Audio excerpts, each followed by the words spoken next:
políticas, relaciones expansivas, reequilibrio de los extractivismos y derivaciones performáticas. Desde el nombre se entiende que nuestro grupo está haciendo una investigación alrededor de las artes y en particular las performatividades, las sociologías políticas y los extractivismos contemporáneos.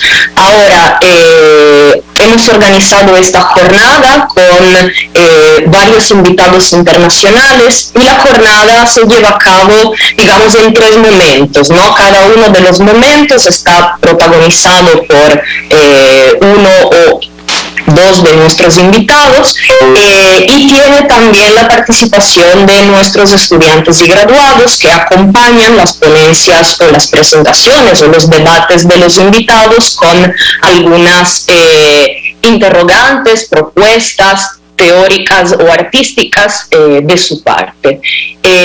Para empezar, le cedo la palabra a Paolo Vignola, que nos va a abrir la jornada con una introducción y pues como está aquí le dejo el lugar principal. Hola, buenos días con todos y todas y muchas gracias por asistir a este evento y a esta mesa, por asistir desde su casa, desde sus instituciones y también desde la U. Y qué bien que finalmente se puedan, digamos, volver a nuestras instituciones. Bueno, nosotros estamos en casa, lamentablemente. Y bueno, sí, a mí me toca, digamos, hacer una introducción general, digamos, a toda esta jornada de estudios, y entonces me toca, digamos, decirles un poco, hablarles un poco de los temas, las metodologías, pero sobre todo del espíritu, digamos, de nuestras investigaciones y de la mesa en general. Y de hecho, digamos que el sentido general de esta mesa apunta desde las prácticas artísticas y la ecología, digamos, filosófico-política, a una especie de articulación estratégica de 2 esferas de las humanidades, 2 esferas que hoy en día están viviendo un auge importante, y las humanidades ambientales, environmental humanities, y las humanidades digitales, que normalmente se dice digital humanities, pero como la pensamos nosotros, esas humanidades digitales, no serían, digamos, la mera aplicación de la herramienta digital a los materiales y contenidos humanísticos, sino que nosotros pensamos las humanidades digitales como una herramienta crítica en sí, es decir, como una forma de pensamiento crítico para el siglo XXI. Y bueno, entonces 2 humanidades y la tentativa es precisamente de articular, digamos, esas 2 esferas. Al mismo tiempo, entre esas tendencias de las humanidades es posible detectar, digamos, como un vacío, un intersticio disciplinar que según nosotros cabe llenar, y es posible de llenar precisamente a través de 3 elementos. Primero, el pensamiento ecofilosófico o ecosófico en el sentido que le otorgó Félix Guattari. Segundo, la estética política como diagnóstico crítico de la sensibilidad, las imágenes y la imaginación. Y tercero, el compromiso ecológico político de las prácticas artísticas, y me refiero a prácticas artísticas descoloniales, antipatriarcales y multiespecie. En ese sentido, la mesa que proponemos se sitúa precisamente en este intersticio disciplinar para enfocarse ante todo en el problema de los extractivismos al plural. Entonces, como un fenómeno justamente plural, heterogéneo, multifacético, que, digamos, puede definir la época en la que vivimos, que se la quiera llamar antropoceno, capitaloceno o, digamos, por otro lado, del capitalismo de las plataformas, del capitalismo digital. Y bueno, desde la crítica de los extractivismos naturales relativos a los recursos del subsuelo, hasta el diagnóstico biopolítico de la pandemia, pensemos en el uso masivo del data mining, de la minería de los datos, pasando también por el extractivismo estético y cultural, así como por el extractivismo de las emociones en las redes sociales, el dopamining, es decir, la minería de la dopamina, para nosotros, o sea, estamos convencidos de que a través de todos estos extractivismos se puede ir a la raíz del pensamiento extractivista que estructura la forma mentis occidental, que estructura, digamos, una forma específica de orientarse en el mundo. Y bueno, ir a la raíz de este pensamiento para hacer no solamente una crítica de la que se puede llamar razón extractivista, sino una crítica de la imagen del pensamiento extractivista. Esta imagen del pensamiento, me refiero, digamos, a una figura deleuziana, parece orientar, digamos, dramáticamente las tres esferas ecológicas de la filosofía guattariana: la esfera ambiental, es decir, la ecología propiamente dicha, la esfera social y la esfera mental. Y por ende, al orientar, digamos, esas tres esferas, lo que hace esta imagen del pensamiento extractivista es orientar prácticamente, afectar prácticamente todo aspecto de la existencia humana.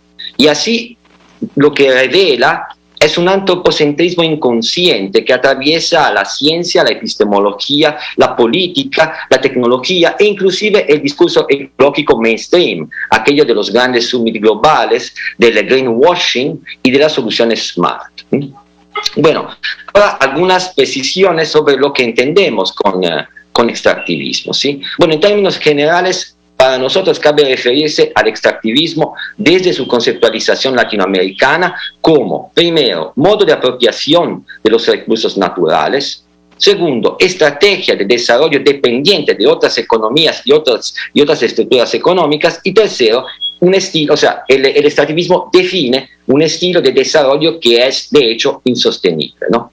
Bueno, y según indican estudiosas y estudiosos como Svampa y Machado, la particularidad distintiva de este extractivismo, del extractivismo neoliberal, reside en el poder del capital sobre el mundo de la vida, digamos, en general, hasta poder hablar de una expropiación ecobiopolítica, en el sentido de un control sistemático sobre la vida, que sea la vida biológica o la vida social. Ahora bien, este dominio en explotación de los recursos y su consiguiente agotamiento de los recursos revela también la dinámica necroeconómica que estaría detrás de la bioeconomía como puesta a valor de la vida y la naturaleza en su conjunto. Necroeconómica, en el sentido de que al explotar los recursos no solamente agota las fuentes, y consiguiente, no solamente agota las fuentes, sino que agota también las condiciones de reproducción de la vida en su entorno, y así destruye la proliferación negentrópica de la vida. Ese es también el sentido más dramático del antropoceno o capitaloceno, como lo planteaba Bernard Stiegler y su discurso, digamos, de la entropía y la negentropía. Entonces, necroeconómica no es que produce directamente muerte, sino que determina las condiciones de imposibilidad para el florecimiento de la vida. Entonces, en ese sentido, una bioeconomía que de hecho es necroeconómica. Bueno, y el conjunto de todos estos extractivismos contemporáneos llega a ser para nosotros la última etapa de un movimiento particular, el movimiento de separación de la vida, pero un movimiento de separación que ya había dividido entre ciudad y campo, entre espacio de producción de valor y mercancía y el espacio de la reproducción social y de la vida, entre las metrópolis y las colonias, entre el centro y la periferia, entre los medios de producción y los productores, entre la vida real y su representación mercantil, pensemos en el concepto de espectáculo, de la sociedad de espectáculo de Guy Debord, entre los habitantes del planeta y los bienes comunes necesarios para la vida de estos habitantes. Entonces, siempre encontramos una separación que define lo que tiene que estar adentro de lo que tiene que estar afuera, que distingue, digamos, estos dos. Y bueno, cada etapa de este proceso de separación define también el estadio de una acumulación primitiva, continua, inherente y continua, como lo plantea De Angelis. Una acumulación por la cual, como Jason W. Moore lo planteó con respecto al capitaloceno, y cito, la infinita acumulación de capital y la apropiación interminable de la tierra son las dos caras de la misma moneda. La una es impensable sin la otra. Fin de cita. Bueno, para nosotros, y llegamos, digamos, un poco al corazón, digamos, temático de esta introducción y, digamos, a la descripción del espíritu que anima, digamos, nuestra investigación, para nosotros, digamos, que sería un error teórico y político a la vez quedarse con un diagnóstico meramente medioambiental de los extractivismos. Y esto porque las lógicas industriales de varias empresas extractivas, que consiste básicamente en una desposesión, ¿ya?, de los recursos, una desposesión de los bienes comunes, estas lógicas ya se aplican a la industria agroalimentaria, los monocultivos, los OGM, la bioingeniería, la logística, el turismo, la movilidad. O sea, todos esos fenómenos están basados en la minería de datos del capitalismo de las plataformas. Y entonces esta figura, esta imagen del extractivismo, podemos ver cómo pasa, digamos, de una unidad de producción a la otra, de un lugar al otro, de un territorio al otro, de un medio de producción al otro. Entonces, define una transversalidad esta separación. Y bueno, pensemos en la condición pandémica de esos últimos 2 años, porque es muy reveladora de lo que podríamos definir como pan-extractivismo, que de hecho parece definir nuestra época. Bueno, para empezar, cabe destacar que los factores que generaron las condiciones de posibilidad para el salto del coronavirus a la especie humana están directamente ligados no solamente y en general al capital, sino y más precisamente a sus procesos de extracción, a sus procesos extractivistas. Están ligados a esos procesos que van de las minerías y las plantas de petróleo y hidrocarburos al agronegocio y la biopiratería. Todos fenómenos que pueden ser calificados de extractivistas y todos fenómenos que sí contribuyeron, digamos, a este salto de especie del coronavirus. Eso por un lado. Por el otro lado, y secundariamente, pero nosotros pensamos ser de igual relevancia, la forma en que se ha tratado de gestionar la crisis sanitaria no pasa de ser extractivista, en el sentido del extractivismo tanto de los datos como de las emociones y su consiguiente forma totalizadora de control. O sea, es imposible negar que durante la pandemia el extractivismo de los datos se ha intensificado enormemente. Y esto a través del rastreo geolocalizado de los contactos y los contagios, la plataformización de todo aspecto sociosanitario vinculado con la pandemia y el uso masivo de las redes sociales.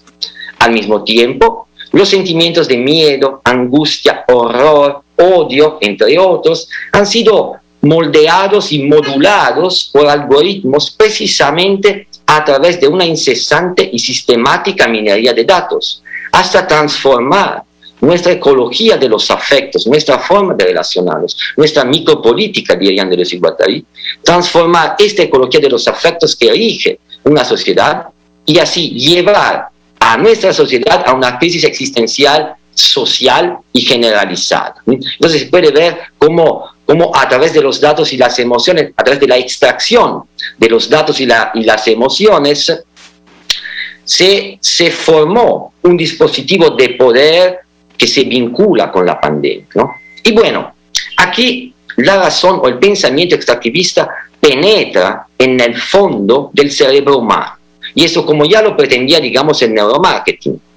Y así, al penetrar en el fondo del cerebro humano, Kant decía en el esquematismo que se encuentra en el más hondo del alma humana, al penetrar en esta profundidad, este pensamiento extractivista completa su proceso de colonización de la realidad.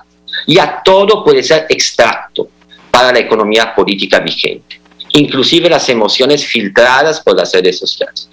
Pero, ¿qué significa en términos ecológicos políticos que todo ya puede ser extracto? Esa es la pregunta, ¿no?, que nos hacemos. Y bueno, una senda teórica y geopolítica interesante para intentar contestar a esta pregunta nos indica la perspectiva decolonial de Ramón Gross-Fogel. En particular, Gross-Fogel plantea la idea de que detrás del extractivismo económico propiamente dicho, como su condición misma de posibilidad, se hallan, por un lado, el extractivismo epistémico y por otro lado, un extractivismo ontológico. Y estos dos extractivismos definen una actitud generalizada, que sería la actitud de cosificación y destrucción producida por el capitalismo, tanto en la vida humana como en la vida no humana, ¿no? Y vuelve entonces el tema ese del extractivismo como separación, en el sentido precisamente de la limitación, represión y cosificación. Y son esta limitación, esta represión, esta cosificación que nos hacen apuntar a una crítica de la imagen del pensamiento extractivista. Y queremos entender este pensamiento extractivista como el marco epistémico, económico y justamente ontológico que define una especie de pensamiento único, globalizado y realista. El pensamiento justamente del realismo capitalista como indicado por Mark Fisher. Y bueno, ahora quería destacar algunos rasgos fundamentales del marco del pensamiento extractivista. Su imagen funcional y compartida, a menudo inconscientemente por científicos, ecologistas y simples ciudadanos. Es decir, algo que todo el mundo comparte, todo el mundo sin darse cuenta utiliza, aplica categorías extractivistas, ¿no? Ante todo, como pudimos vislumbrar, se trata de un pensamiento basado en la imagen de la separación, ¿ya? Pero también del dualismo cartesiano sujeto-objeto y sociedad-naturaleza. Y este dualismo revela también un antropocentrismo implícito. Entonces, separación, dualismo, antropocentrismo. Pero si vamos a ver bien, o sea, la separación es doble, porque hay una separación de y una separación entre. Una separación del hombre de la naturaleza, el hombre que se separa, se aleja de la naturaleza, y una separación entre, que define, digamos, el dualismo como tal, entre sujeto y objeto, entre sociedad y naturaleza, entre vida y muerte, etcétera, etcétera, etcétera. Entonces, dos separaciones estructuran el antropocentrismo del extractivismo. Así que, o sea, se podría pensar justamente en algo post-sartreano y pensar entonces, así como el existencialismo ha sido un humanismo para Sartre, el extractivismo es un antropocentrismo para nosotros. En ese sentido, si los fenómenos extractivistas pertenecen ya a la contemporaneidad, es porque digamos que tienen lugar en el siglo XX y siglo XXI, su marco epistémico y su marco ontológico no pasan de ser hijos de la modernidad y se fundamentan en un conjunto de ideas y perspectivas sobre la realidad, como pensar el tiempo como lineal, el espacio como plano y homogéneo, y la naturaleza justamente como algo externo a las relaciones humanas, ¿no? Entonces se pueden ver ya a través de esas tres determinaciones cómo la separación va de la mano con este antropocentrismo, ¿no? Y bueno, entonces una crítica radical del extractivismo, del pensamiento extractivista, implica entonces una reconfiguración de los supuestos epistémicos y ontológicos sobre los cuales se fundamenta. Y tal vez sea precisamente esta reconfiguración la verdadera tarea de una ecología política ante el antropoceno capitaloceno. O sea, una tarea que no se quede en el bajar los umbrales de las emisiones de CO2 o ralentizar los efectos del cambio climático, sino que intente reinventar el lugar de la humanidad en la naturaleza. Se trataría entonces para nosotros de pasar de una percepción de la existencia en términos extractivos a una en que prevalezcan los rasgos simbióticos y simpoiéticos, en el sentido de Donna Haraway y Karen Barad. De hecho, la simpoiesis como co-creación, como co-individuación, representa precisamente el antídoto a la separación, desde la epistemología hasta la ontología. Bueno, una forma de mostrar la diferencia entre un pensamiento extractivista y un pensamiento simpoiético la ofrecen los trabajos de Eduardo Viveros de Castro y Juan Duchesne Winter sobre las cosmovisiones amazónicas y su comparación epistémica, epistemológica con la postura científica occidental. De hecho, en las palabras de Duchesne Winter, desde la perspectiva amazónica, la diferencia entre las dos posturas teóricas, la occidental y la amazónica, radica en algo bien interesante. Radica en el hecho de que, y cito a Duchesne Winter, los pueblos amazónicos piensan con las plantas, pero no piensan sobre ellas. Ya, fin de cita. Eso procede de un supuesto epistemológico basado en la personificación del otro, sobre la cual se basa a su vez la fundamentación del saber. Entonces, para la epistemología masónica, las plantas nunca son objetos de estudio, sino que son sujetos de conocimiento. Y para demostrar esto, Duchesne de Winter trae a colación el enfoque descrito por Viveros de Castro sobre la oposición radical entre el conocimiento como objetivación y desubjetivación típicamente occidental, donde el objeto del conocimiento justamente se extrae del entorno para ponerlo delante al sujeto, y el conocimiento masónico como subjetivación y personificación, donde el conocimiento se hace con el entorno y por ende, por definición, no se puede hablar de extractivismo en este caso, ¿no? Porque el conocimiento se hace con, nada se extrae de él, sino que se hace con. Bueno, esta postura, digamos, ontoepistemológica es retomada por Duchesne de Winter para concebir la selva masónica ya no solamente como un inmenso laboratorio científico basado en la separación sujeto-objeto, sino como un vasto, dice él, jardín filosófico, que es justamente lo que el propio territorio contribuye a cultivar. Así que, si conocer en la masonía es subjetivar y personificar, es decir, conocer con la masonía, pensar el territorio ya es un pensar con el territorio, lo cual representaría de por sí una simpoiesis del pensamiento, un pensar con, un hacer con, un hacerse con. Bueno, y para terminar, quería decir que lejos de quedarse en la fase diagnóstica y crítica de la investigación, las intervenciones de esta mesa intentan sentar las bases para un pensamiento y una praxis simpoyéticos, tanto a nivel disciplinar como en el sentido biológico del término, es decir, como propuestas para nuevas relaciones ecológicas, semióticas, estéticas y políticas multiespecie. La labor de las artes en este contexto antropocénico, capitalocénico, es al menos doble. Por un lado, apuntan a la restauración de la sensibilidad y la imaginación en un mundo humano siempre menos sensible y desprovisto de narrativas de emancipación. Por otro lado, las artes, las prácticas artísticas, sí pueden experimentar estética y socialmente esas nuevas relaciones ecológicas y multiespecie, ¿no? Entonces, las artes pueden enseñarnos el carácter simpoyético de la existencia humana y hacernos acabar con las pulsiones de este pensamiento extractivista. Ese, digamos, es un poco el espíritu de esta mesa de trabajo y de estudio. Muchas gracias por la atención. Gracias, Paolo. Le cedo la palabra a Sara Félix. Creo que con esta introducción ya puedan tener una impresión general de los temas que vamos a tocar. Por favor, Sara. Muchas gracias. Qué momento. Gracias, Paolo, por tus lúcidas conexiones que nos ayudan a seguir como pensando y trabajando, ¿no?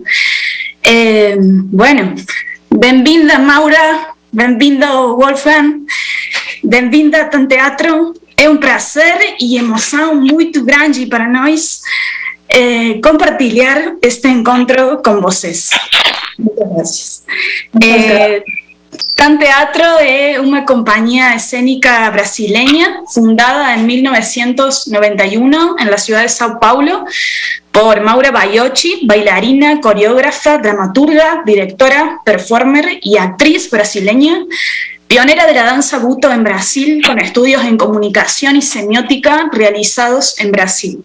En 1995 escribió Buto, Danza Veredas da Alma, siendo el primer libro de danza buto escrito en lengua portuguesa. Desde 1992, Wolfgang Panek, director, actor, productor escénico y traductor alemán, con estudios en filosofía, psicología y literatura realizados en Alemania, codirige junto a Maura Tan Teatro Compañía. A lo largo de 30 años de trayectoria, Tanteatro ha realizado más de 80 propuestas de investigación escénica de autoría, abordando la vida y obra de pensadores, artistas y poetas como Frida Kahlo, Flor Bela Espanga, Antonina Artaud, Conde de Lautremont, Friedrich Nietzsche, Fernando Pessoa, Samuel Beckett, Gilles Deleuze, y la lista sigue. Presentados en Alemania, Argentina, Bélgica, Francia, Reino Unido, Rusia, Japón, Mozambique y Estados Unidos. Las investigaciones de Tanteatro son compartidas por medio de un proyecto editorial que incluye las publicaciones de los siguientes libros coescritos por Maura y Wolfgang: Tanteatro, Teatro Coreográfico de Tensiones del 2007, Tanteatro Rito de Pasaje 2011, MAE, Mandala de Energía Corporal del 2013, Deconstrucción y Esquizopresencia del 2016, Fuerza y Forma del 2018, traducido al inglés en 2020 con prefacio de Hans Thies Lehmann. Entonces, celebrando su inmenso trabajo investigativo y artístico de 30 años de trayectoria, le damos paso a su intervención a partir de o junto a los conceptos de ecoperformance y ecorporalidad. Muchas gracias. Muchas gracias, Sara.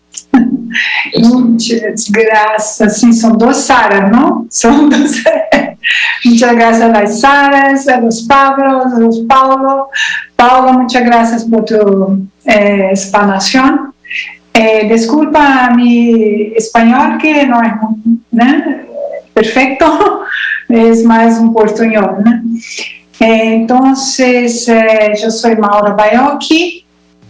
Wolfgang Panek, meu parceiro de siempre, y para diversas cosas también, no solo para teatro, porque somos verdaderamente un casal, ¿no?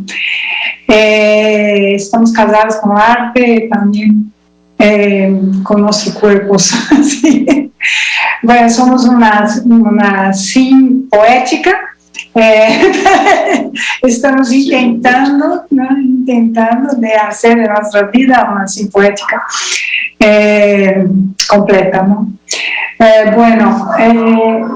Yo estoy contenta una vez más de estar aquí, pero debo decir que un poco lastimo de no poder quedarme mucho, porque apareció un compromiso ahí importante, urgente, inadiada, que yo tengo que salir. Pero Wolfgang va a estar acá, encargado de todo el trabajo pesado. Todos estarán en muy buenas manos, en muy buenas palabras. Wolfgang es un muy buen debatedor también, como un filósofo, un pensador. ¿Ves? Es eso. Entonces ahí yo tengo que salir en máximo unos 15 minutos. Es decir, lo siento, pero es muy, me alegra mucho de conocerlos, estar con vos por este tiempo, Rita, Paulo, todos. Parabéns por su propuesta, este proyecto. Felicitaciones, ¿no? Se dice felicitaciones. Una vida longa a toda esta investigación que están haciendo acerca del arte, ecopolítica, ecológica. Entonces, yo prefiero pasar la palabra para Wolfgang ahora. Perfecto, está bien. ¿Ok? Muy bien. Muchas gracias. Buenos días, salud, buenos días a todas y todos. Mira, nosotros hablamos portuñol y por eso preparé un texto, creo que facilita un poco la exposición del tema. Entonces voy a leer para ustedes un texto no tan grande que preparé ayer y quizás más adelante nosotros podemos hablar un poco de estas cuestiones. Lamentablemente tengo que repetir algunas cosas que ya dice la Sara, que introdució nuestra presencia, pero bueno, quizás así las informaciones se quedan más fuertes. Entonces, buenos días a todas las personas participantes del cuarto encuentro internacional organizado por el Instituto Latinoamericano de Investigación en Artes. En primer lugar, queremos agradecer a Sara Baranzoni por invitarnos al encuentro titulado Nuevos extractivismos y ecologías transversales de las artes, con una cartografía del presente. En este año de 2021, en que la compañía Tanteatro cumple 30 años de existencia, investigación y creación escénicas, es una gran satisfacción para nosotros tener por primera vez la oportunidad de ponernos en contacto con colegas de Ecuador. El título de nuestra contribución, Teatro, Ecoporalidad y Ecoperformance, implica una contextualización de los conceptos de ecoporalidad y ecoperformance en el ámbito del Tanteatro, o teatro coreográfico de tensiones, y la trayectoria de la Tanteatro Compañía. Además, haremos algunas observaciones sobre la difusión de estos conceptos y prácticas a través del Foro de Ecoperformance y el Festival Internacional de Ecoperformance. Debido al límite de la duración prevista de nuestra contribución, presentamos estos temas de una manera muy sintética. A las personas interesadas en el estudio de las cuestiones abordadas, recomendamos la lectura de nuestros libros. La compañía Tanteatro fue fundada por la coreógrafa brasileña Maura Baiocchi en São Paulo, Brasil, en 1991, el mismo año en que Baiocchi recibió la beca Vitae de Artes, con Tanteatro, una investigación para la transformación de la danza. Un proyecto que sintetizó sus descubiertas en el campo de las artes performativas entre los principios de 1970 y 1990 en Brasil y en el extranjero. En cuanto a nuestro tema ecoestético, cabe mencionar que Maura Baiocchi participó en este periodo fundacional de la compañía del programa artístico de la Conferencia de las Naciones Unidas sobre Medio Ambiente y el Desarrollo, ECO 92, en Brasilia, con el solo Cuando las mariposas desaparecen. Desde el principio, la actividad de la compañía se dividió en 4 dimensiones principales: la investigación teatral coreográfica, práctica y conceptual, la formación de performance, la creación de espectáculos y la producción de eventos y festivales artísticos y culturales. La investigación teatro coreográfica llevó a la creación de la dinámica Tanteatro, aplicada en la formación profesional y constituido por prácticas como esfuerzo, caminata, caligrafía corporal y alfabeto sonoro, y los procesos creativos llamados mandala de energía corporal, rito de pasaje, rito del chamán y la desconstrucción de la performance a partir de la mitología transpersonal. A lo largo de 30 años, la compañía Tanteatro creó y presentó más de 80 espectáculos autorales, y entre sus proyectos multidisciplinares internacionales destacan-se la Muestra 95, Butoy Teatro de Investigación, Arto 100 años, Intercambio Matola Brasil, Hans Lehmann, Giro por Brasil, Ocupación de Luz, El Teatro y la Peste de Antonin Artaud y el primer Festival Internacional de Ecoperformance. Desde 2017, la investigación de la compañía se comparte a través de un proyecto editorial que incluye la publicación de 8 libros, uno de ellos en español y un otro en inglés. El punto de partida conceptual del Tanteatro es el principio tensión. Se basa en la idea que la tensión sea la condición necesaria de la creatividad. Este principio sitúa todos los elementos de la polifonía de lenguajes que componen las artes escénicas bajo el denominador común de una interrelación energética. Esta acepción del término sitúa la tensión como una dinámica que relaciona, cruza y compone las singularidades de la vida y del acontecimiento performativo. Como diferencia de potencial entre fuerzas y formas, la tensión articula procesos de interacción que generan nuevas tensiones, reconfigurando y reterritorializando los estados y movimientos de ambientes, cuerpos y cosas. La calidad, eficiencia e intensidad de la comunicación escénica resulta, a nuestro juicio, de la capacidad de percibir, comprender, sintetizar y operar tensiones.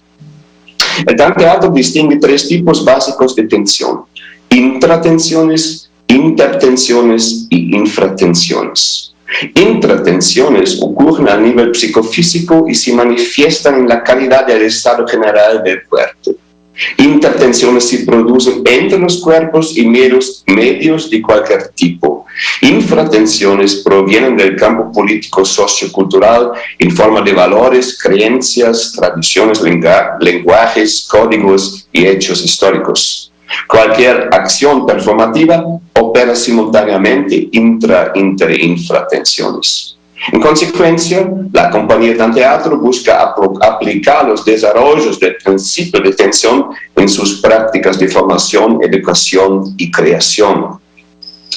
El principio de tensión en el teatro corresponde a una concepción relacional, enérgica, expandida y porosa del cuerpo, que fusiona los límites del cuerpo, una concepción que fusiona los límites del cuerpo con los límites de la vida y el universo. Esta concepción se expresa en los conceptos de pentamusculatura o ecorporalidad. La idea de la pentamusculatura fue formulada por primera vez por Baiocchi en 1991 como un concepto guión que ayuda al performer en la construcción de su anatomía afectiva a través de la integración de todos los aspectos de la escena y de la vida en su cuerpo y la percepción de su cuerpo como un medio ambiente. Como sugiere el nombre, la pentamusculatura está compuesta por 5 musculaturas interactivas y porosas: la musculatura aparente, la musculatura interna, la musculatura transparente, la musculatura absoluta y la musculatura extranjera.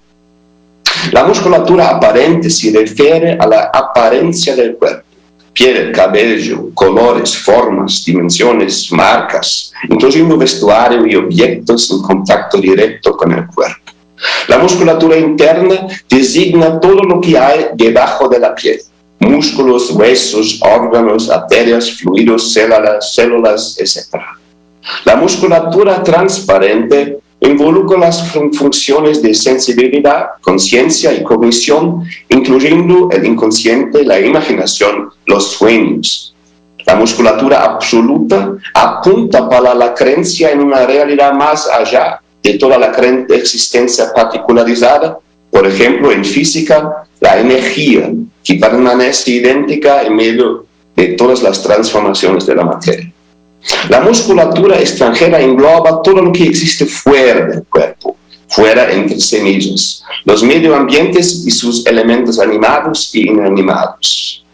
Al disolver los límites rígidos entre el cuerpo y el medio ambiente, el concepto metáfora de la pentamusculatura reemplaza la visión antropocéntrica de las artes performativas por una creación de atmósferas de tensión, donde el cuerpo humano es un elemento importante entre otros elementos igualmente importantes. Si el término pentamusculatura enfatiza la diferenciación constitutiva del cuerpo, la noción de ecorporalidad apunta a la integración de las 5 musculaturas. Pentamusculatura y ecorporalidad son 2 caras o 2 denominaciones de un mismo plano rizomático. El término ecoperformance fue introducido por Baiocchi entre 2009 y 2010, durante el proceso creativo del espectáculo Dan, Devenir Ancestral, y en el contexto del nuevo ciclo de obras de la compañía destinado a investigar las tensiones entre el cuerpo, el medio ambiente y la ancestralidad. En la eco-performance, el medio ambiente constituye un juego performativo vivo y interactivo de presencias y fuerzas. El eco-performance no es el agente central del juego, sino una de sus dimensiones constitutivas. Al mismo tiempo que la eco-performance experimenta interacciones ambientales como un evento performativo, se configura como un proceso ambiental. Una eco-performance puede tener lugar en cualquier paisaje, natural, urbano y virtual. Puede, entre otras posibilidades, cuestionar, honorar y reafirmar las interconexiones entre el ser humano y el medio ambiente. La eco-performance auténtica es inseparable de la presencia ecoética y ecopoética del performer.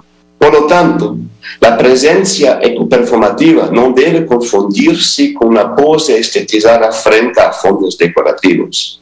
Por el contrario, está definido por un proceso de interacción sensible y de inmanencia mutua entre el cuerpo del performer y las fuerzas y formas que configuran la atmósfera de tensiones características del medio ambiente performativo. Entre 2011 y 2019, con la intención de estimular el debate sobre la relación entre las artes performativas y cuestiones ecológicas, la compañía realizó 4 ediciones del Foro de Eco-Performance. Hechos en Brasil y Argentina, los foros se guiaron por una perspectiva de sustentabilidad de 4 pilares: estética, ética, ecológica y económica. Tuvieron títulos como El medio ambiente es la gente, Ecología y artes performativas y El ambiente como performance, y reunieron a artistas, productores culturales y ambientalistas. En marzo de 2021, ante los desafíos ecopolíticos cada vez más graves del siglo XXI, y como parte del proyecto Tan Teatro que 30 años, la compañía organizó el primer Festival Internacional de Eco-Performance concebido por Moda Bayona. La misión transcultural del festival consistió en la reunión de artistas que investigan poéticamente la copresencia, composición y el conflicto entre el cuerpo y el medio ambiente. La primera edición del festival recibió propuestas de los 5 continentes y seleccionó 34 vídeos creados por artistas escénicos y visuales de 22 países y presentados como ecopoéticas y ecopoéticas en proceso. Las obras expuestas por el canal YouTube de la compañía fueron vistas por casi 3.000 personas. Desde el punto de vista del teatro coreográfico de tensiones, la implicación recíproca entre el principio de tensión, el concepto de ecocorporalidad y la eco-performance se resume bien en el prefacio del teórico alemán Hans Lehmann al libro más reciente de la compañía. La obra de Tan Teatro es nada menos que el intento constantemente renovado de promover una nueva coexistencia del hombre y la naturaleza. Un teatro radicalmente verde que formula una crítica radical de nuestra civilización. Ok. Muchas gracias por la atención. Espero que se entendió todo. Fue un intento de resumir un montón nuestro pensamiento sobre esas cuestiones, pero creo que también ya es bastante para dar alguna idea de las cosas que nosotros hacemos. Entonces, muchas gracias. Muchísimas gracias, Wolfgang. Estuvo clarísimo, se entendió perfecto, y muchas gracias también a Maura, que supongo que ha tenido que irse, pero les agradecemos infinitamente esta intervención y esta introducción, explicación de sus trabajos, que seguramente tendremos la oportunidad un poco de profundizar y de seguir explorando en la fase de debate. Ahora le dejo la palabra a Gustavo Arévalo para empezar, digamos, esta doble intervención. Tendremos una de Gustavo y una de Sara en diálogo, respuesta, provocación, apertura con respecto a la suya. Gustavo. Hola, buenos días a todos, todas, todes. Háganme una seña, porfa, si se escucha bien, si logran escucharme, perfecto. Bueno, voy a proceder yo también a comentar un poco sobre mi tema o mi propuesta, o lo que estoy proponiendo más bien bajo el título de Gaia Formans y Sin Animagénesis. Como decía Sara recién, en diálogo con la propuesta, con las intervenciones anteriores, ¿no? Se deriva un poco de ahí porque debo particularmente confesar que, bueno, yo estoy interesado y desde hace un tiempo vengo siguiendo un poco el trabajo que la compañía Tanteatro realiza. Bien, entonces, gracias por el espacio. Antes de continuar, también voy a hacer algunas aclaraciones. En primer lugar, decirles que con Gaia Formans yo no intento trazar una perspectiva de vertiente terraformista, dispuesta, digamos, a adaptar la atmósfera de otro planeta a las condiciones necesarias de habitabilidad humana, ni referirme a la teoría de sistemas autopoéticos desarrollada por Lovelock y Margulis. Lo que intento más bien con Gaia Formans, y acá voy a parafrasear a Isabel Stengers, es nombrar algo que básicamente todavía no sé bien qué es, pero que le reconozco el poder de hacerme pensar e imaginar operaciones de creación artística abiertas, digamos, a la generación de unas relaciones que podríamos, unas relaciones que podrían conllevar poéticas de alteridad y en ese sentido configurar mundos multinaturales desde los cuales reforzar la crítica de los extractivismos y generar fisuras en el discurso dominante, como tentativa claramente desde una poética de alteridad, ¿no? O una poética con alteridades no humanas.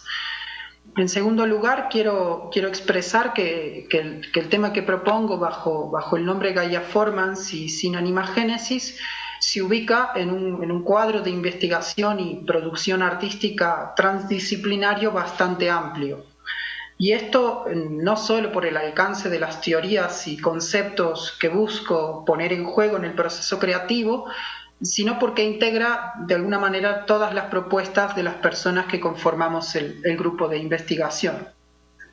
Bien, aclarado esto, lo que nombro apunta a producir metodologías de creación artística ecopoéticas y multiespecistas, en diálogo con la teoría del perspectivismo amerindio y la noción de multinaturalismo ontológico, desarrolladas por el antropólogo brasileño Eduardo Viveiros de Castro, y la noción de Gaia que sostiene Donna Haraway en su libro Seguir con el problema, generar parentesco en el Chuluceno.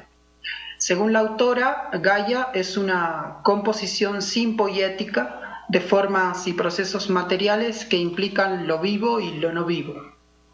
Lo implican en dinámicas que se extienden en un sentido generativo hacia todos los niveles del ecosistema.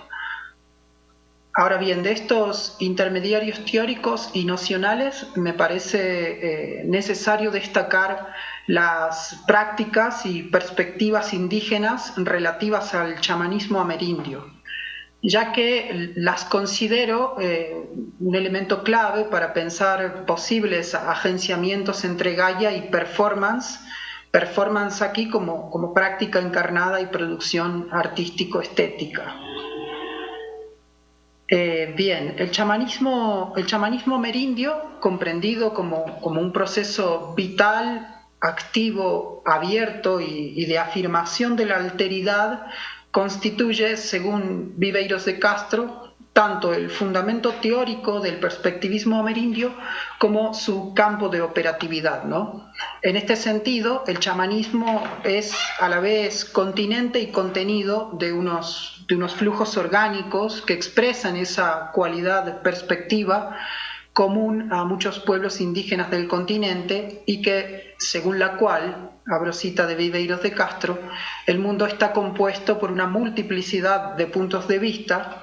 Todos los existentes son centros de intencionalidad que aprenden a los otros existentes según sus respectivas características y capacidades. Fin de cita.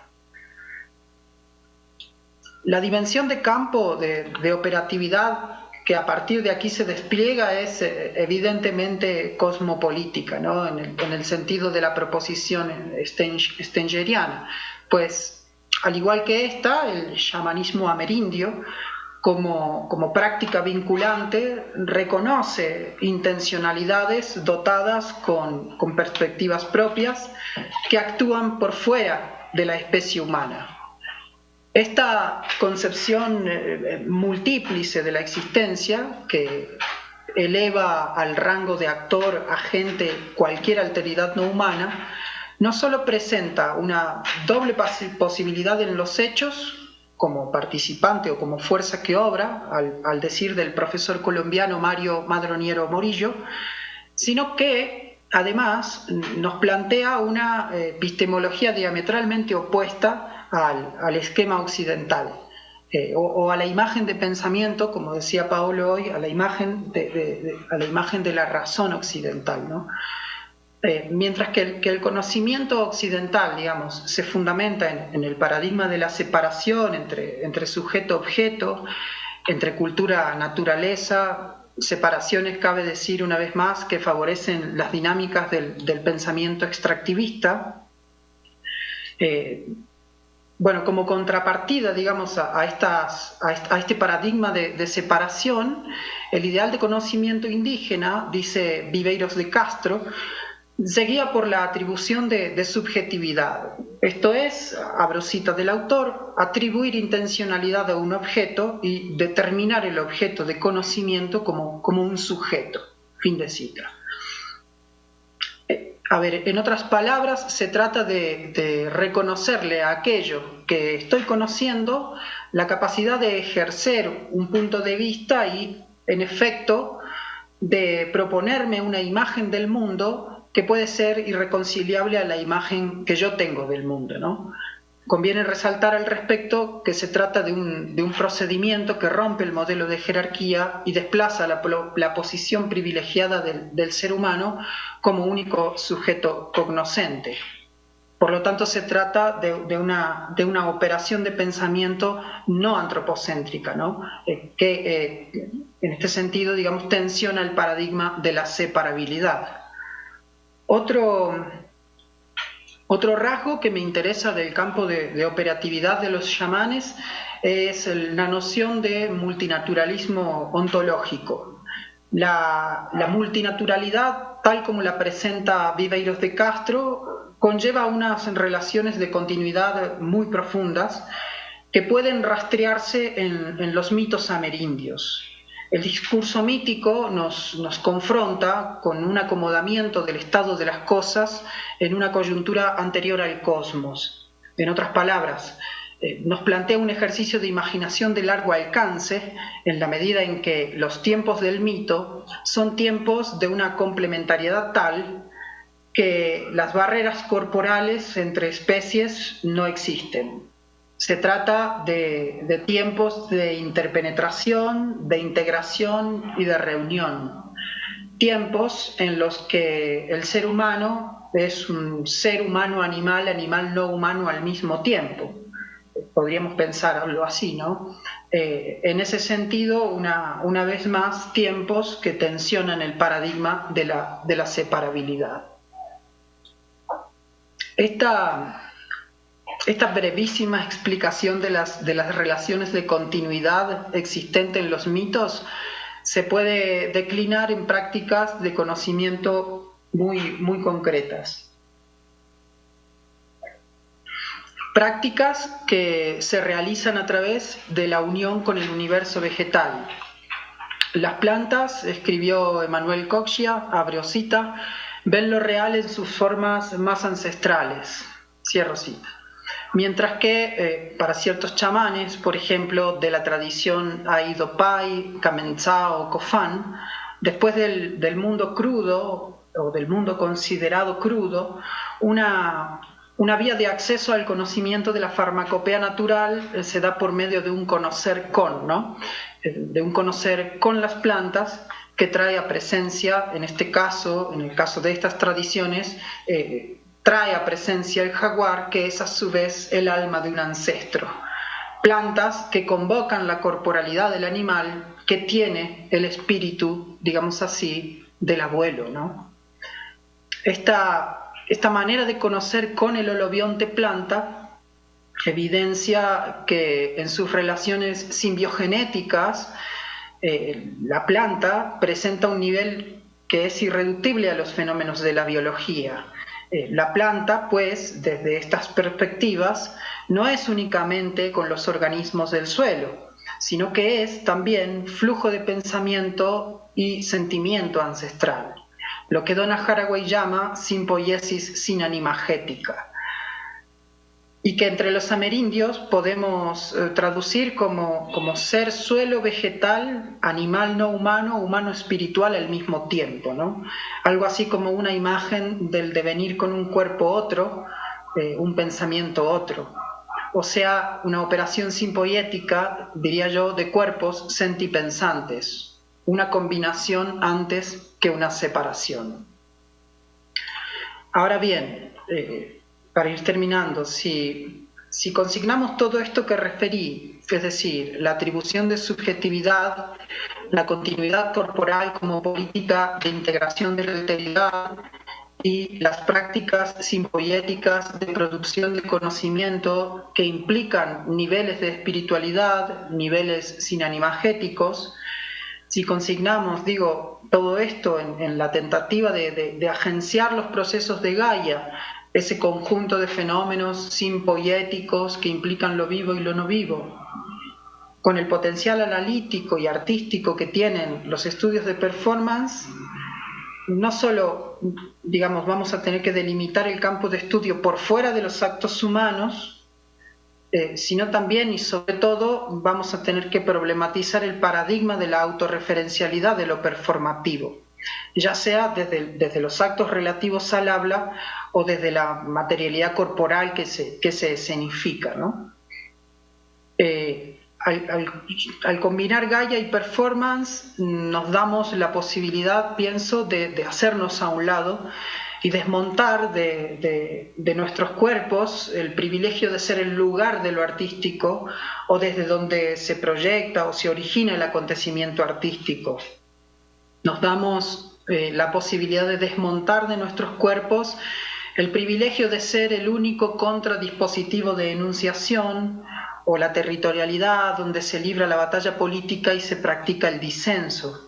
Pienso que al agenciar esto nos damos la posibilidad de hacernos a un lado para estar con o entre otras formas de vida y existencias no humanas. Nos damos la posibilidad de ensayar condiciones de pensar, hacer un arte por venir en un campo de relaciones socionaturales y políticas no extractivistas. Gaia Formance es, en efecto, la tentativa de pasar de lo autopoiético a lo simpoiético, de lo autorreferencial a la referencialidad múltiplice, de lo humano, digamos así, tal vez demasiado humano individual, a lo colectivo biosocial, en un proceso de producción artística guiado por la expansión de las componentes capaces de hacer poiesis y de hacer poiesis artística en este caso.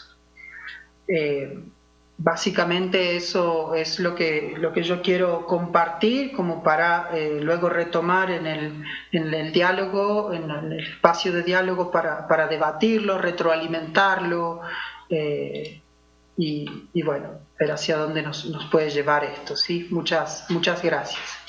Muchas gracias, Gustavo, por esa propuesta tan interesante y estimulante.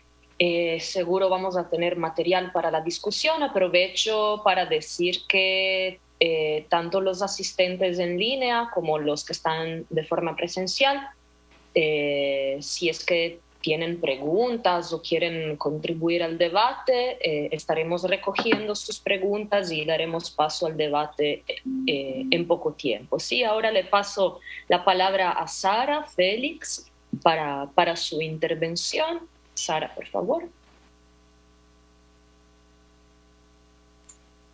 Gracias. Bien, ahí ya. Un momentito.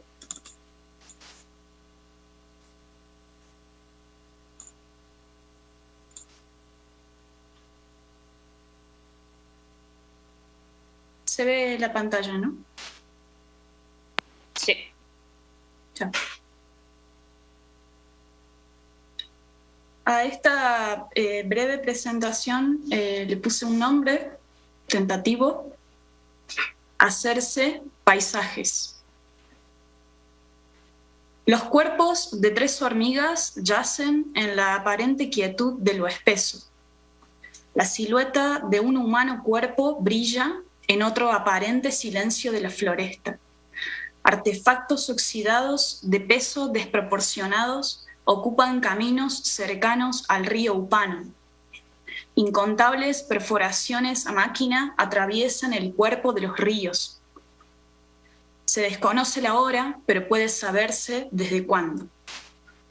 La silueta de un hombre pájaro sabio llamado Copenhague señala: aquello que por milenios ha permanecido debajo de la tierra debe quedar ahí. Todo mineral o resto fósil guarda secretos.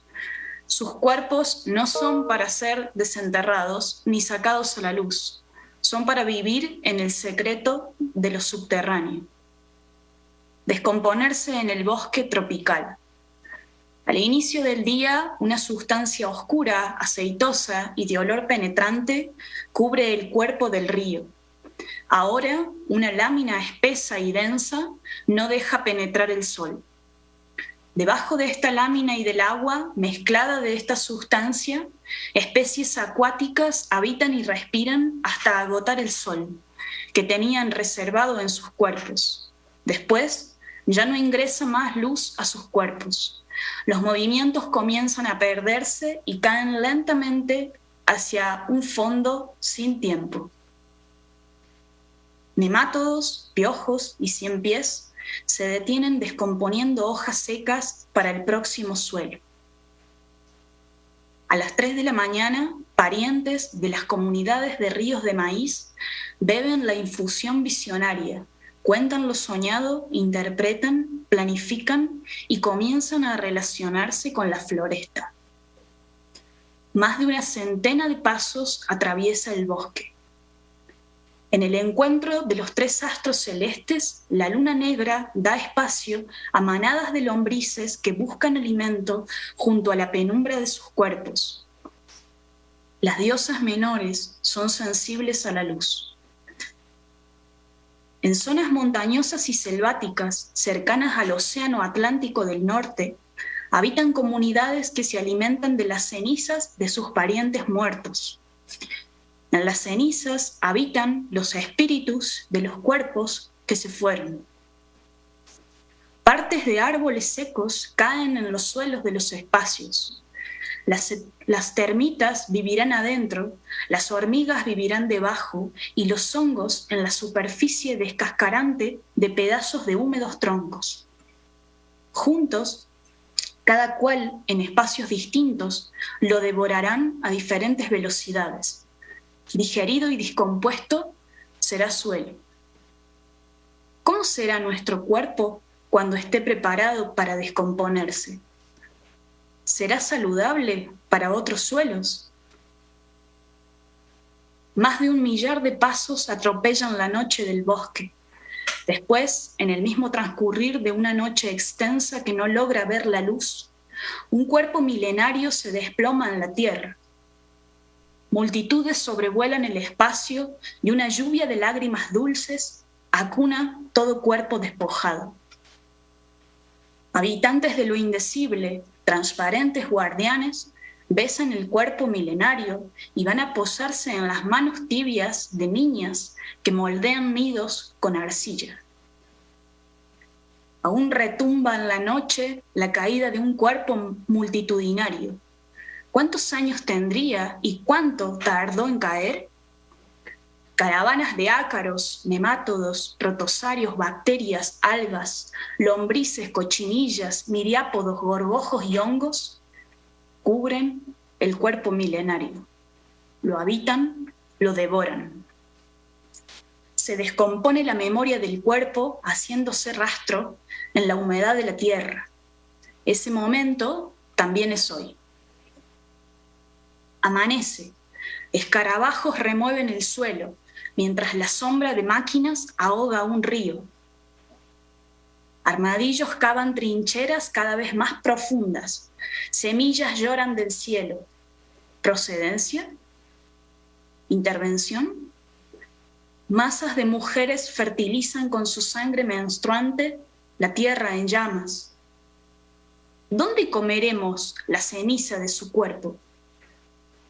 Cae la noche, cae el sol, hormigas arrieras siembran caminos.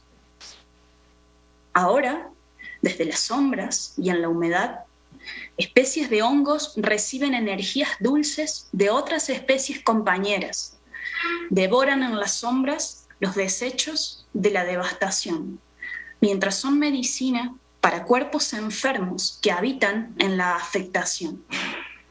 Micorremediación llaman a esta práctica que tienen los hongos de ser medicina. Parte 2. Estas imágenes orgánicas que comparto, comienzo de investigación y breve presentación, parte de retazos de documentación actual y de diversos interrogantes brotados al comienzo de la emergencia sanitaria por la COVID-19. La posibilidad de detención aparente habilitó el reencuentro con las ventanas. Desde ahí, la intensidad de interrogación se acrecentaba. ¿Cómo están los cuerpos? ¿Cómo se mueven? ¿Cómo accionan? ¿Qué comen? ¿Qué les importa? ¿A dónde van? ¿Qué miran? ¿Cómo está su inmunidad? Y particularmente, ¿cómo se relacionan con?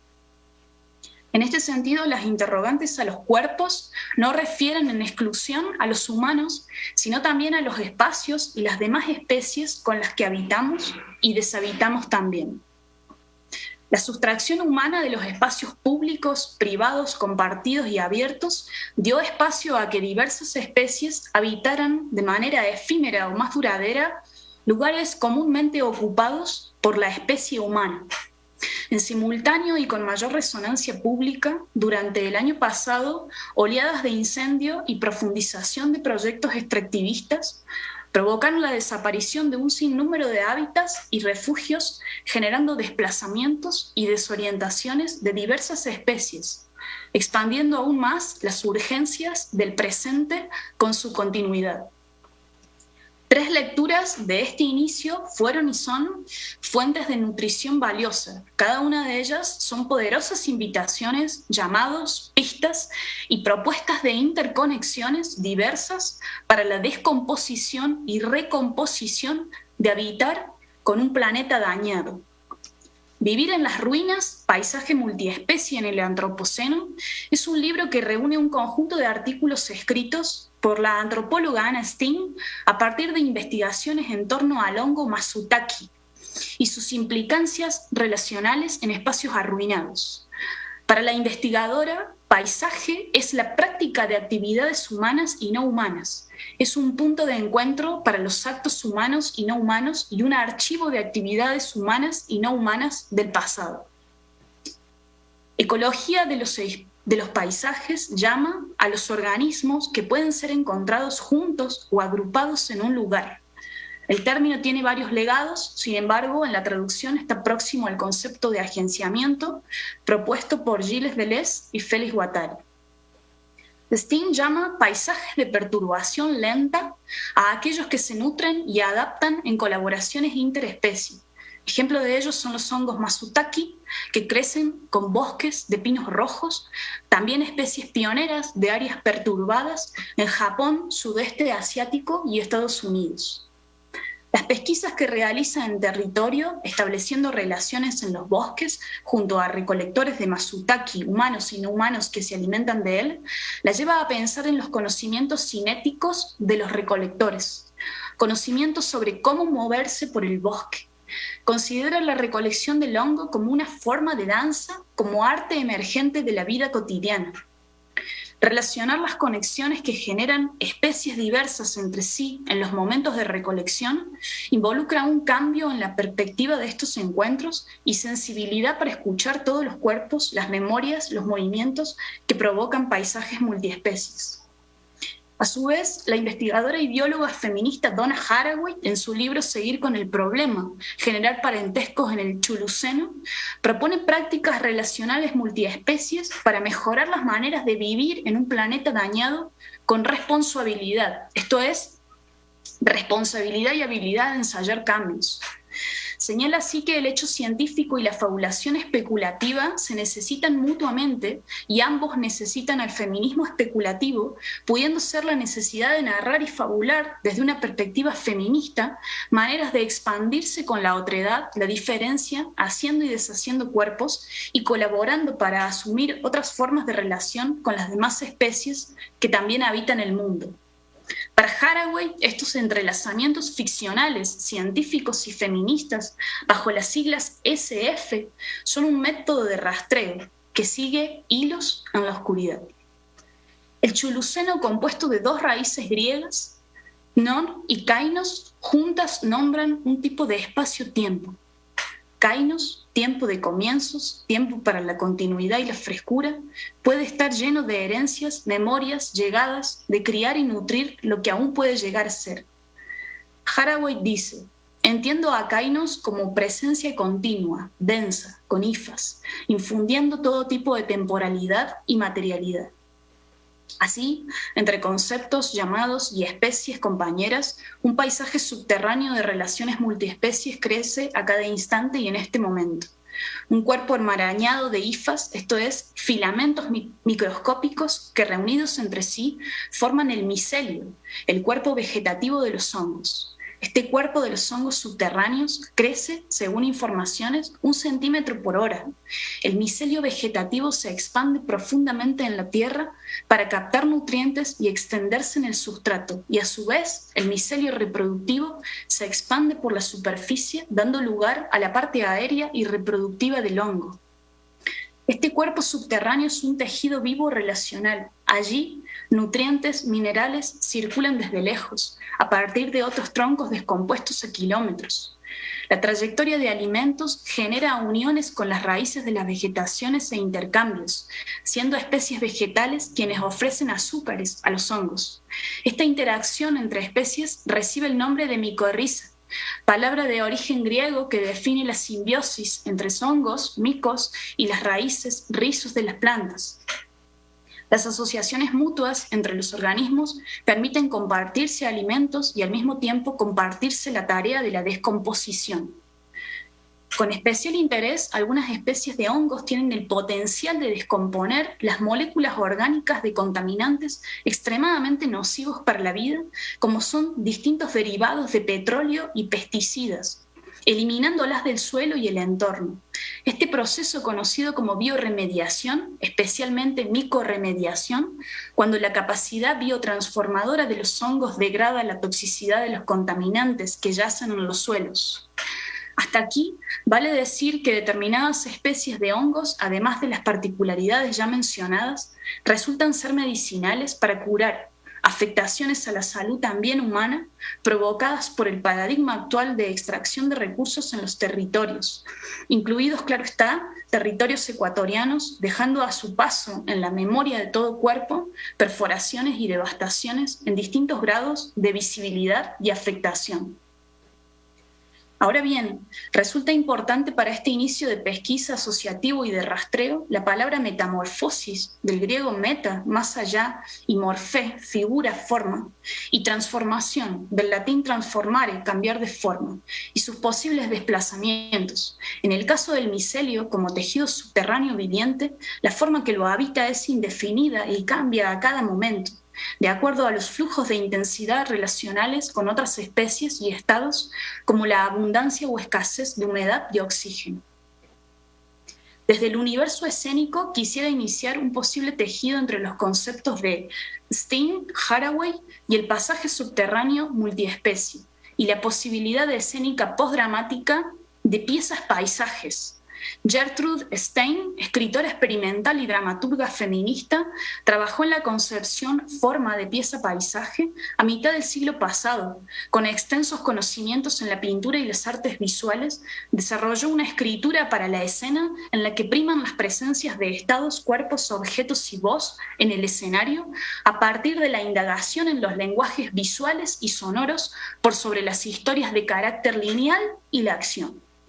Paradigma singular del teatro postdramático es la estética de Bob Wilson, director de escena y artista polifacético que ha desplegado en el teatro, como refiere el investigador Hans Thiel Lehmann en El teatro postdramático, una estética de la metamorfosis, pasaje de la acción a la transformación, y del espacio escénico a paisajes. Tanto Stein como Wilson comparten la necesidad de movilizar la percepción dramática por la mirada desjerarquizada, la posición pasiva de las personas espectadoras, la descomposición del lenguaje dramático, entre otros. Artistas insinúan la posibilidad de un teatro post-antropocéntrico, lo que no quiere decir la desaparición humana, sino la descentralización de su presencia.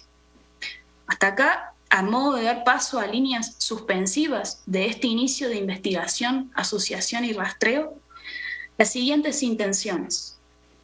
¿A qué metamorfosis internas y transformaciones externas estaremos dispuestas como especie?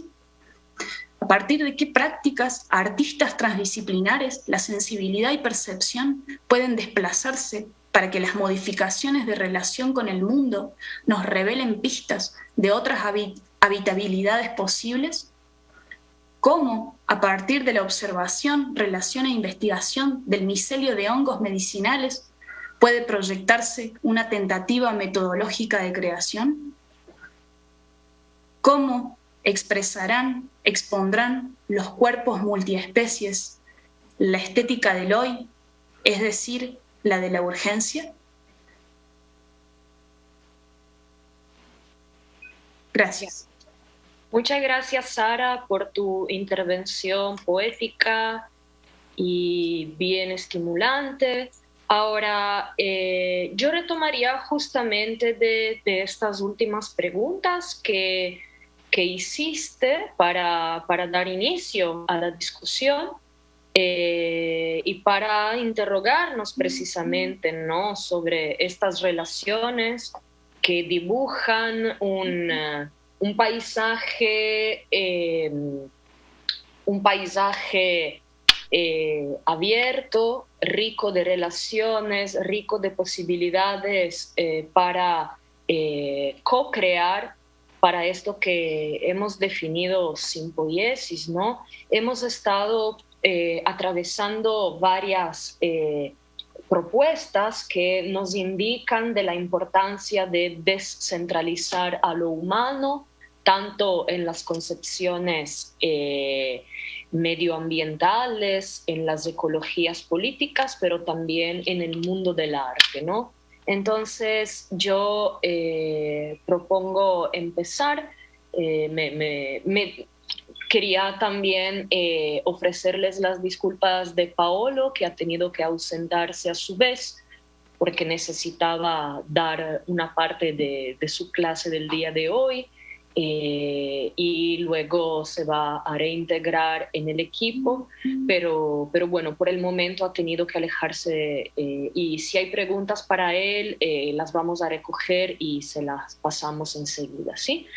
Pero de ahí retomar y digamos, lanzar la conversación precisamente alrededor de esta posibilidad de pensar en un arte, en una performance, en una eco-performance, como nos comentaba Wolfgang, ¿no?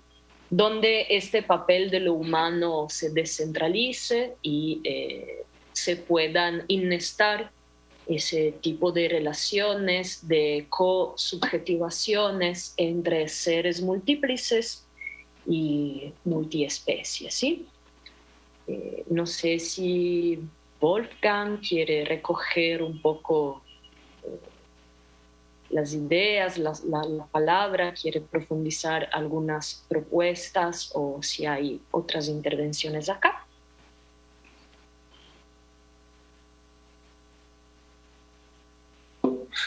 Hola. Sí. Bueno, mira, cuando yo participo de encuentros como este hoy, no es tan frecuente, pero sucede a veces, y también, sobre todo, cuando están muy influenciados por pensamientos filosóficos o teorías filosóficas, como por ejemplo empezó el discurso de Paulo, donde se percibe esta gran influencia de Luciana, de la imagen, del pensamiento, y todo el vocabulario que atraviesa nuestros discursos acá. Yo muchas veces, y yo también practico eso, tengo alguna desconfianza, digamos, porque se percibe sobre todo en los departamentos de artes escénicas esta gran presencia de un discurso filosófico. Y la pregunta si se pone para mí, como trabajo sobre todo con las artes escénicas, es entre la correspondencia entre, digamos, la teoría y la práctica. Todos saben que conocen Deleuze, que Deleuze dice, no, la teoría es una práctica. Pero todavía es muy distinto performar o hablar. O sea, yo estoy hablando en un sentido más restricto acá, que puede decir, no, estoy haciendo mi performance, y no, estoy hablando en un sentido más performado, actuar, danzar, etcétera, etcétera. Y entonces mi preocupación mayor no es la falta de ideas. No, yo creo que tenemos un montón de ideas, hay prácticamente un exceso de ideas. Y la cuestión es cómo generar prácticas concretas que de alguna manera corresponden a eso o que van más allá de eso y que exigen que nosotros nos exponemos al desafío y no solo estar sentado en la silla como ahora y hablar todas las cosas que leemos y estudiamos, pero también encontrar maneras prácticas de traducir o transponer esto. Y porque muchas veces se percibe que una buena escena, una buena performance, y acá estamos hablando de una performance donde se debate la conexión con el mundo, ¿no? Se hace con pocas ideas. Cuando hay muchas ideas, con frecuencia hay gente que hace escenas, que crea performances y habla un montón, pero la performance fue muy aburrida.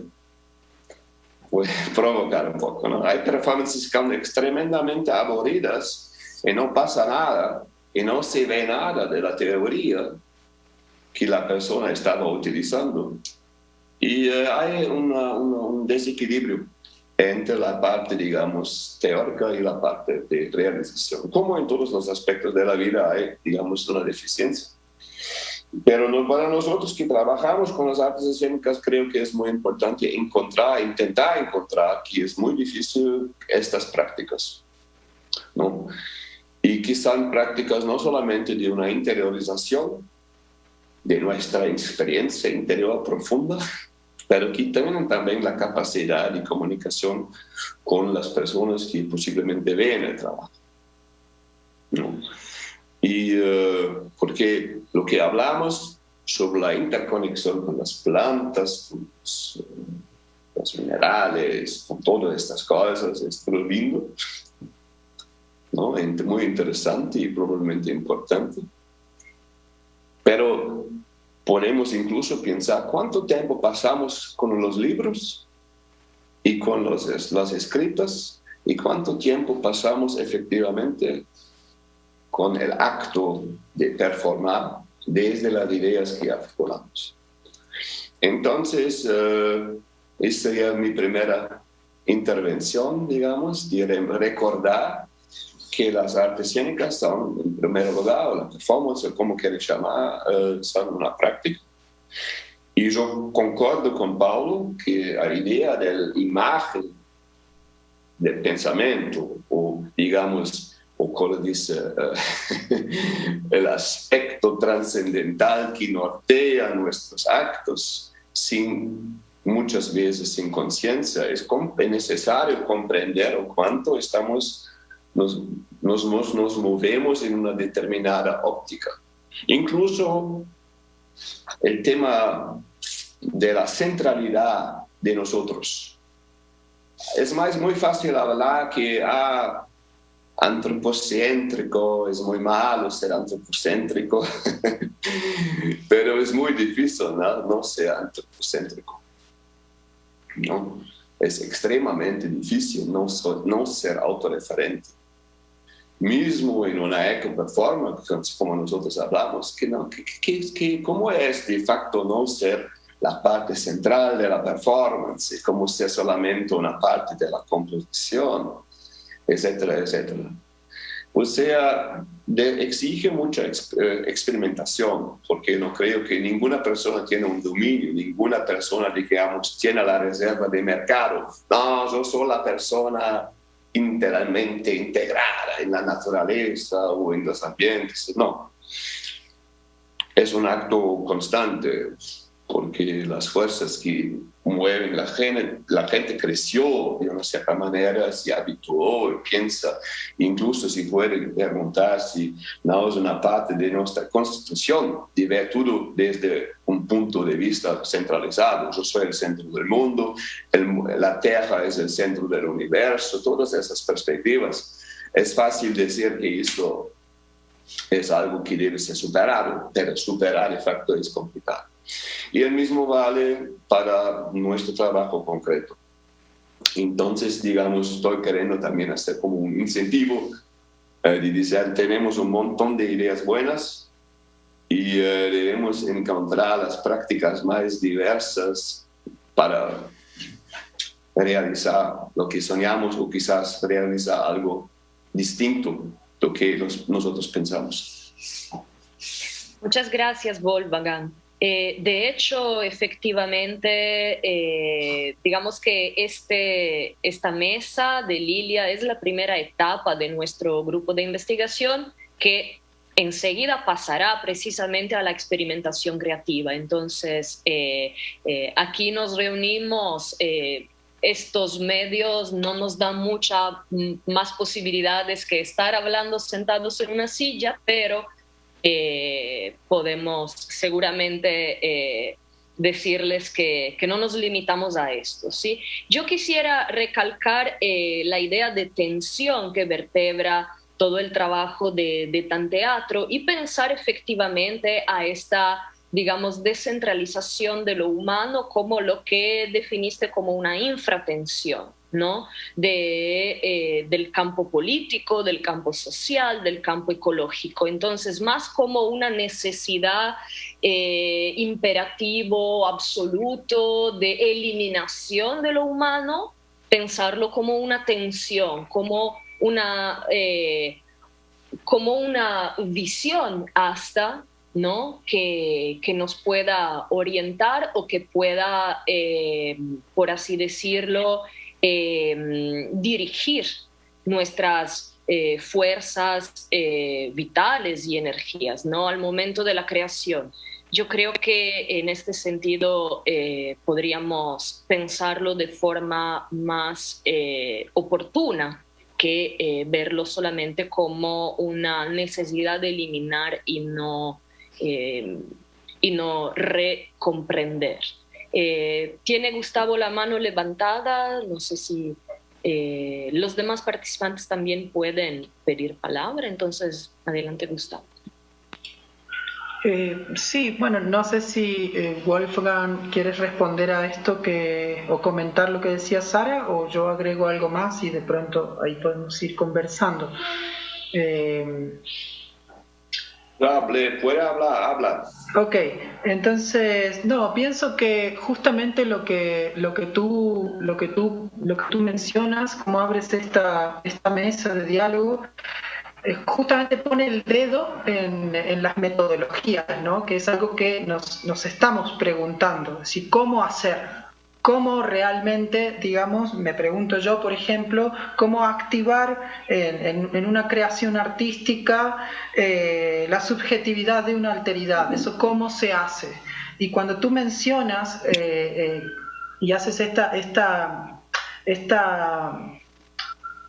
diferenciación, digámoslo así, entre el tiempo que pasamos con los libros y el tiempo en el que estamos en los ambientes, eso me parece que es decidor, porque creo que una respuesta a la pregunta por cómo activar una alteridad otra pasa justamente por ahí, ¿no? Por una relación cada vez más habitual en los espacios. O por lo menos una posible respuesta para mí creo que se da justamente en ese campo, ¿no? En tener, bueno, tenemos algunas referencias conceptuales, teóricas, pero efectivamente luego todo eso tiene que ponerse en relación con los medios, con los organismos, con los espacios y claro, no necesariamente a través de una experiencia enteógena, ¿no? A la que yo aludía un poco al hablar de la relación con la planta, de algunas tradiciones. En ese caso yo tomo solo como referencia aquello para ver qué pistas me puede dar para una práctica, ¿no? Concreta en la que podamos realmente expandir el campo sensible o nuestras posibilidades sensibles y percibir el entorno tal vez desde otra perspectiva. Yo pienso, esto lo agrego para también dar la palabra a las demás compañeras, que tal vez en un campo que no es, digamos, artístico por excelencia, pero que puede nutrir las artes, pienso que la permacultura puede ayudarnos. No sé, trabajar en restauraciones de suelo es algo de lo que parte de este grupo también está como proyectando como proceso de exploración para nutrir luego un proceso artístico. No sé, comparto un poco lo que yo pienso, señalo justamente que abres el diálogo poniendo el dedo en las metodologías y efectivamente creo que ahí es donde hay que trabajar bastante, ¿no? Para poder, digamos, bajar un poco a cuerpo, a tierra, todo lo que estamos pensando y asociando a partir de lo que han pensado también otros y otras.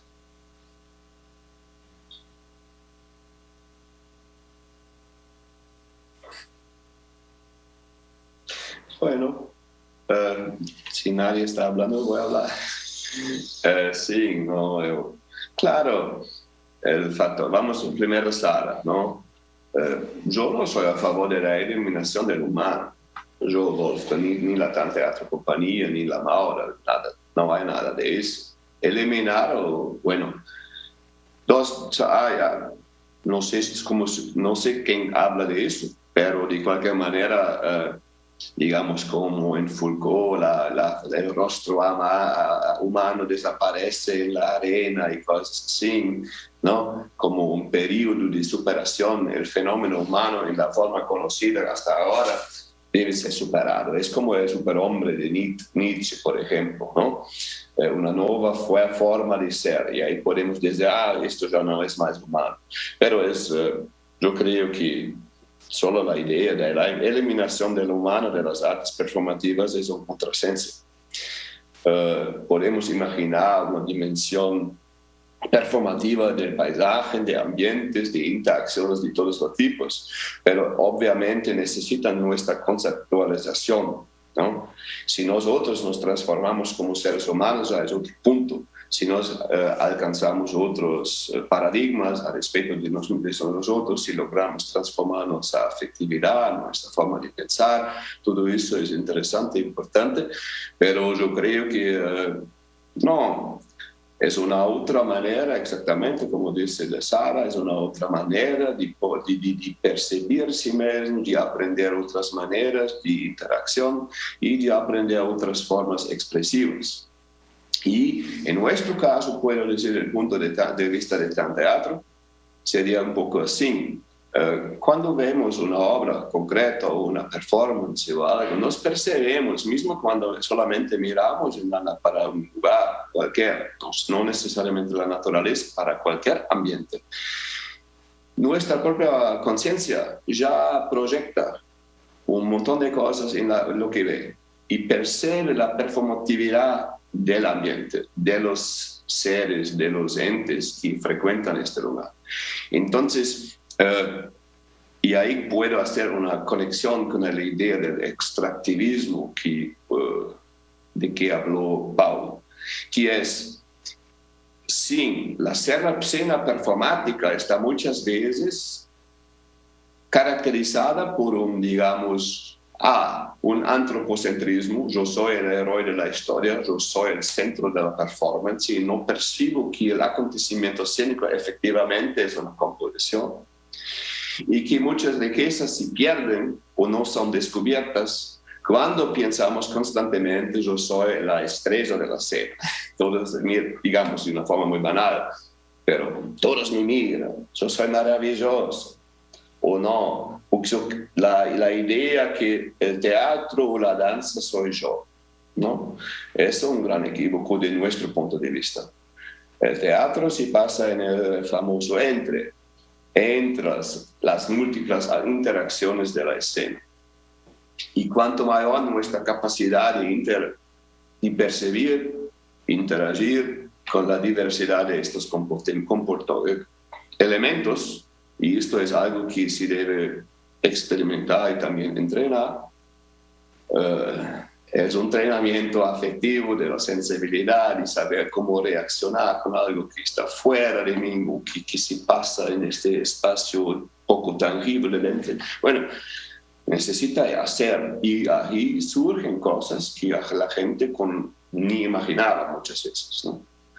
Y que inclusive tienen a ver con la temporalidad, con otras temporalidades que surgen en estos contactos. Entonces creo, Gustavo, que en realidad si la persona reserva para sí una actriz, un actor, una bailarina, etcétera, etcétera, selecciona una cuestión que quiere trabajar, dice, no, ahora voy para este lugar, para este ambiente, y voy a sentir cómo es, y a los pocos voy a ver lo que sucede. No hay, digamos, respuestas prontas para dar, ¿no? Es algo que, creo yo, necesita de una disposición de experimentación muy grande.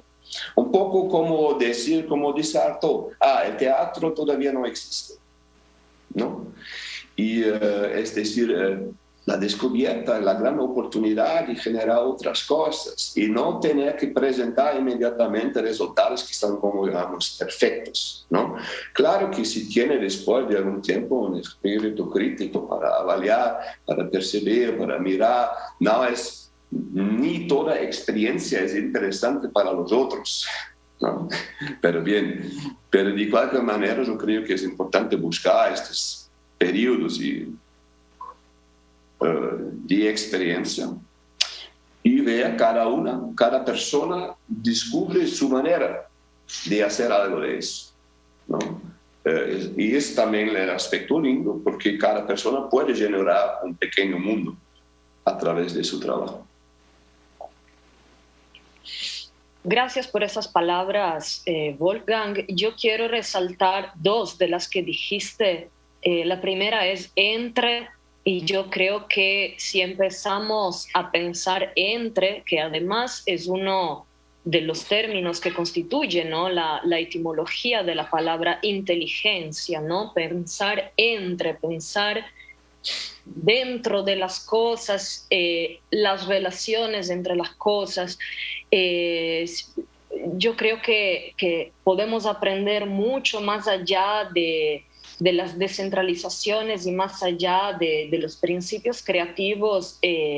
Son estas relaciones que nos permiten avanzar, digamos, en nuestras propuestas. Y por otro lado, el término experiencia, que nos recuerda, y sé que aquí están varios estudiantes asistiendo, nos recuerda también cómo siempre no podemos limitarnos a apoyarnos en lo que se conoce y repetir lo que ya ha sido experimentado por otros sin preguntarnos nada más, sino que darnos la oportunidad de hacer experiencias diversas y poder, como decías, buscar su propio lenguaje, su propia estética, su propia capacidad y su propio interés en la construcción, tanto escénica como artística en general, es fundamental para la actualidad.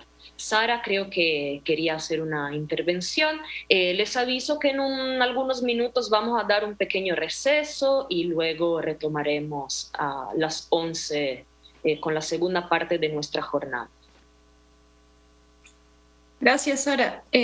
Sí, yo tenía una interrogante también para Maura, pero bueno, veo que se tuvo que ir, pero igual Wolfgang estás acá. Entonces, bueno, en relación justamente a estos términos que se han venido hablando en el trabajo de Tanteatro, de la ecorporalidad, y también toda la influencia de la danza Buto con todo lo que trae consigo, ¿no? Entonces mi pregunta tenía que ver en relación como a las actualizaciones, ¿no? Decimos que la ecoperformance y junto con ella la pentamusculatura y la ecorporalidad es justamente este encuentro de relación entre los cuerpos, ¿no? Relación con los espacios que no necesariamente tienen que ser un bosque, sino que puede ser mi jardín o puede ser mi baño y todo lo que hay allí. Entonces, en ese sentido y pensando, digamos, en las perturbaciones de los espacios, reitero, baño, jardín o bosque, cómo se va transformando en sus procesos de investigación y de creación estas relaciones, justamente con la noción de tensión de por medio, ¿no? Cómo la tensión se va transformando o degradando o mutando de acuerdo al mismo momento histórico que estamos viviendo ahora, ¿no? Que no es hace 20 o 30 años antes, cuando empezaron incluso a exponer la palabra de corporalidad. Es decir, ¿qué era corporalidad hace 25 años y cómo eso qué puede ser ahora, ¿no? Y en relación a eso también, si podrías hacer como mención a cómo la danza Buto, ¿no? Que también brota a partir de un estado de afectación histórico de los cuerpos, cómo se actualiza la danza Buto ahora en su trabajo. Bueno, son muchas preguntas y el tiempo es corto. Miren, primero, nuestra concepción de tensión no es algo como negativo ni como positivo, ¿no? Tensiones tienen todas las características posibles. Simplemente es una relación energética y estas relaciones se imponen en cualquier circunstancia, ¿no? Y en cualquier ambiente. Cualquier ambiente afecta a nosotros y nosotros afectamos los ambientes. Y en el proceso social e histórico, todo el tiempo las cosas cambian. Entonces, estamos más viejos, menos resistentes, los acontecimientos son otros y todo más. Y es incluso muy difícil sostener todo el tiempo la relación con el mundo. Es terrible el efecto del mundo sobre nosotros en muchos aspectos. porque hay una violencia tremenda en las relaciones, ¿no? De manera política, del extractivismo, todo eso. Entonces, mismo crear la tensión, que nosotros hablamos así, voluntad de tensión, mantener la voluntad de tensión, es decir, la relación creativa con el mundo, o que hablaran como sin poética, digamos, crearla sin poética no es fácil, porque muchas veces queremos nos apartar de las cosas, incluso el tema de la separación, porque nuestro cuerpo tiene límites de soportar las relaciones y tenemos que ser selectivos. Entonces, y necesita de mucho criterio. No es algo como relación es buena por sí sola. Hay muchas relaciones muy malas o complicadas, destructivas, o simplemente no combinan con nosotros. Entonces no hay una regla general, ¿no? Es la cosa un poco sobre la primera parte. Es algo vivo, en constante cambio. La segunda parte sobre la danza butó, digamos, en resumen. Bueno, yo creo, el butó es una forma de danza fue una forma de danza muy interesante, que tuvo su gran momento en un cierto periodo, después tuvo una cierta decadencia, y ahora estaré apareciendo un poco menos como algo espectacular quizás, pero algo que tiene un elemento muy fuerte de la experiencia ambiental, ¿no?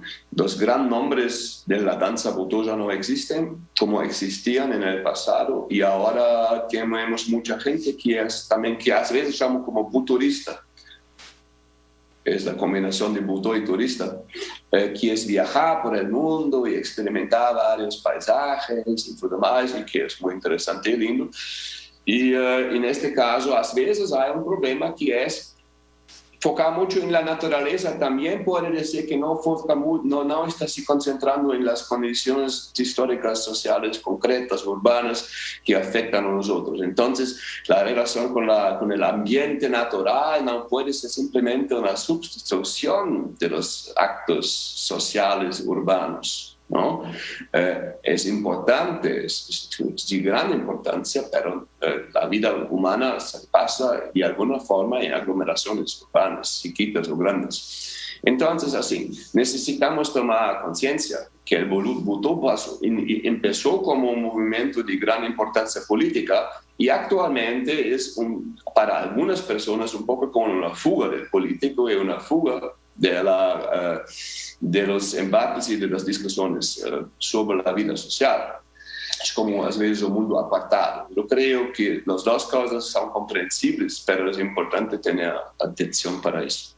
El otro tema es la Maura. La Maura ya tenía una disposición natural, así, propia, natural, no sé, pero una afectividad propia para lidiar con este universo.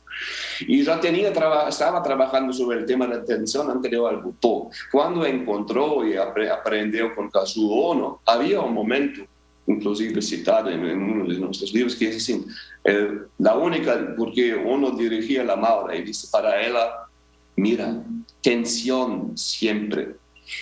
Es decir, el cuerpo del butó no es flojo, ¿no? En su gran tendencia, no es la ausencia de tensión. Siempre hay algún nivel de tensión y que atraviesa y que necesita ser trabajado en todo tu cuerpo.